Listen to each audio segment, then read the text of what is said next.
আজকে আমাদের বাড়িতে লক্ষ্মী পুজো, বিশ্বকর্মা পুজো। আজকে আমি ঠাকুর ঘর সাজিয়েছি, এই দেখে নেন সব। এটা মা কালী আছে, ও লক্ষ্মীর হাঁড়ি পেতেছি। ওই দেখেন মা লক্ষ্মী বসে আছে, মা লক্ষ্মী বসে আছে। এইগুলো আমি সাজিয়েছি।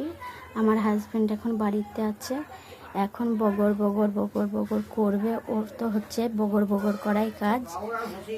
হ্যাঁ, কথার মাঝখানে ও যদি কথা না বলে ওর আবার পেট ভরে না। এই থালার ঠাকুরের প্রসাদ দেওয়া বাটি এনে দিয়েছে, আলপনা এখনো দেওয়া হয়নি। তারপরে এই সাইড থেকে দেখাচ্ছি, বগর বগর না করলে পেট ভরে না।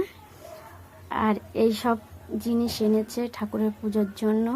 ভিডিওটা অনেক বড় হয়ে যাবে, হয়ে গেলেও কোনো ক্ষতি নেই, আপনারা সব বসে বসে দেখবেন। আমি ভোর 5টার সময় উঠেছি, উঠে এইগুলো আমি 4:30টার সময় উঠেছি, ভুল বললাম। আধ ঘন্টা মোবাইল ব্যবহার করেছি, মোবাইলটাকে টিপে ভিডিও ছেড়ে আর সময় পাইনি। এখন 11টা বাজছে, 9:30টার সময় আসার কথা ছিল ঠাকুরমশাইয়ের। আর এই সব ফল আমার হাজব্যান্ড বেশি এনেছে।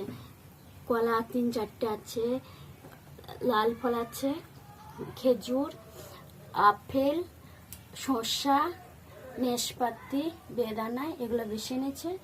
চাল ঠাকুরকে দিয়ে দিচ্ছি, 3টে ফল দিয়ে দিচ্ছি, এগুলো দিয়ে দিচ্ছি। তারপরে এরকম করে আমি সাজিয়েছি। মিষ্টি আনতে, ওকে যদি জিনিস আনতে বলা হয়, ও যদি বলে হয় ধরে আনোগা, ও বেঁধে আনবে। এরকম উনি মানুষ, ওনার কোনো হুঁশ জ্ঞান বলতে নেই। আমি আর কত শেখাবো অত বড় বিটা ছেলেকে, শেখাতে শেখাতে আমার মাথা খারাপ হয়ে যাওয়ার জোগাড়। নাকে কানে মোড়া দিচ্ছে, ওকে আর বাজার করতে দেবো না। পুজোর 2 দিন আগে আমি বাজারটা করে আনবো। কালকে ভেবেছি আমি যাব, নাহলে এত জিনিস বাড়তো। পান 3 টাকার আনলেই হতো, ও 10 টাকার এনেছে। আর এই ফলগুলো তো আর ফেলে তো দেবো না, খাবো। কিন্তু এখন পুজোর বাজারে অনেক ফলের বেশি দাম। ভিডিওটা প্লিজ দেখে যাবেন। ঠাকুরমশাইয়ের আসার 9টার সময় কথা ছিল, এখন 11টা বাজছে। 11:30 কি 12টার মধ্যে ঢুকে যাবে ঠাকুরমশাই।